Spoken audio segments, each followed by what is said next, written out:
talk about a part. So in IFS, this can show up as a part. In other terms, it can be just a pattern or program running in our unconscious mind, in our psyche. So all people, we all have programs in our life. They are a big part of the software running within our own system in how we see and view life, how it feels to us, how we experience it, and how we understand it and interact with it. So today we're going to talk about the push-lean part. So this can look like someone experiencing someone else in their life to be very controlling.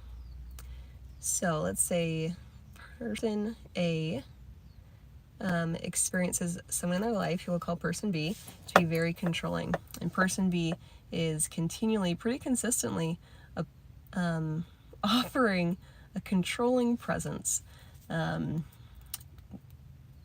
presence that expresses what person A should think, do, feel, how they should do things, what they should do, when they should do it, how much they should do. And person A has an options of how they're going to respond to a presence in their life that feels controlling to them. They could push back with equal determination and force and pressure, and just push against whatever is coming from person B. And they could be determined to not do anything that person B says, and that they're going to do the opposite. And that if person B says it, then now that's something that they're not going to do, that they'll fight back. They'll fight with equal intensity, so that they can maintain their power. They don't want to just surrender their power and say, here you go, I'll just concede and surrender, and you can have all my power, and I'm like a puppet that has no agency anymore and only does whatever you say. So if they don't want to do that and lose their power, then they might feel like the only option they have is to just keep to fight back and push back.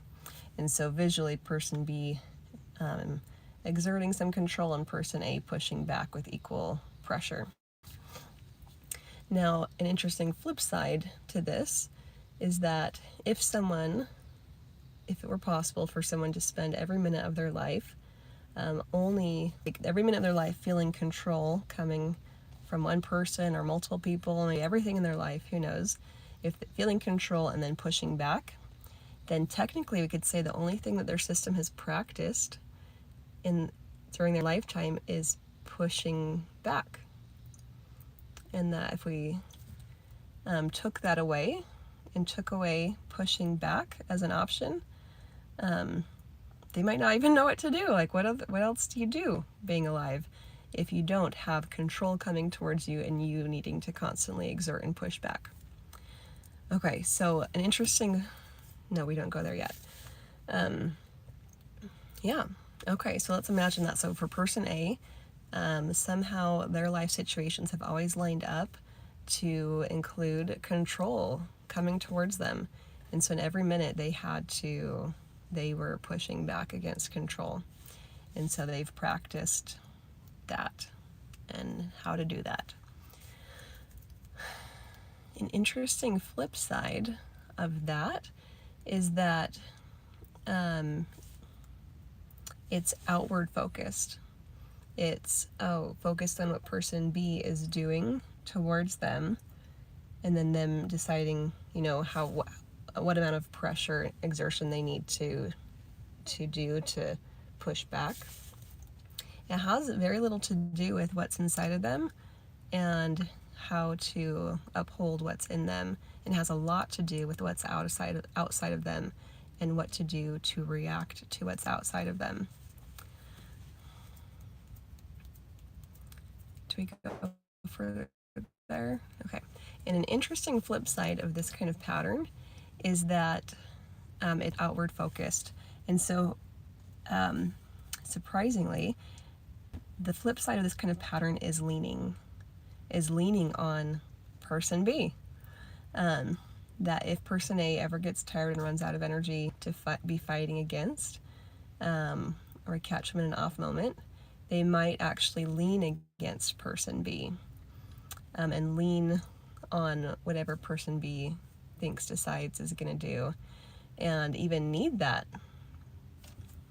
someone to lean on.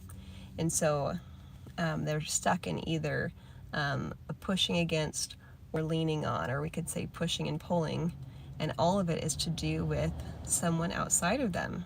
All of it is to do with person B. So interestingly, if we took person B out of the picture, person A might not be able to even stand up on their own, because they need something to either be pushing against or to lean on, or we could say pull against or lean on, which is so surprising. So the solution, a solution, would be it would be going inward, would be in independence, in the sense of identifying what is inward and standing on it. And magically, it actually does supersede what is outside. It might not seem like it's going to, it might not seem like it's logical for that to work, but it does. So if person A has the option to connect within themselves, go within and listen to their heart, listen to their higher self, their true self, and identify, how do I want to act, think, feel? How do I want to be using my time and my energy? I could use it to focus on person B. Where's person B at? And then just do whatever is the opposite of what person B would try to control them into doing. We could use all of their energy and their time and their attention and focus and intentions on that, or they could set that down and just go inward and identify personally how they want to use their time, energy, attention, and intention and focus, and then practice doing that.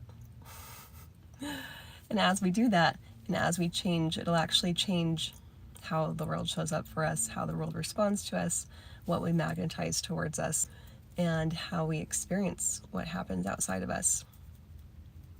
So it is possible to actually change our boundaries, our energetic boundaries, and what we are emitting to the world, and what we're becoming and being, and also how the world shows up for us.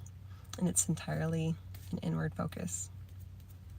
If you would like help on your journey of focusing inward, you could reach out anytime and check me out at releaseandrisehealing.com or Release and Rise Healing on Facebook.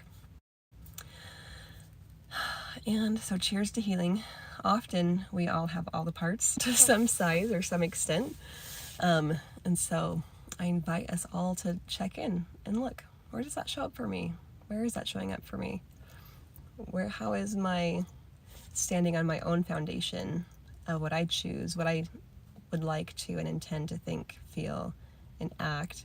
And am I doing it, or is a lot of my energy focused on finding things outside of me to push against and fight back against, or to lean on because I'm unsure of what's in me?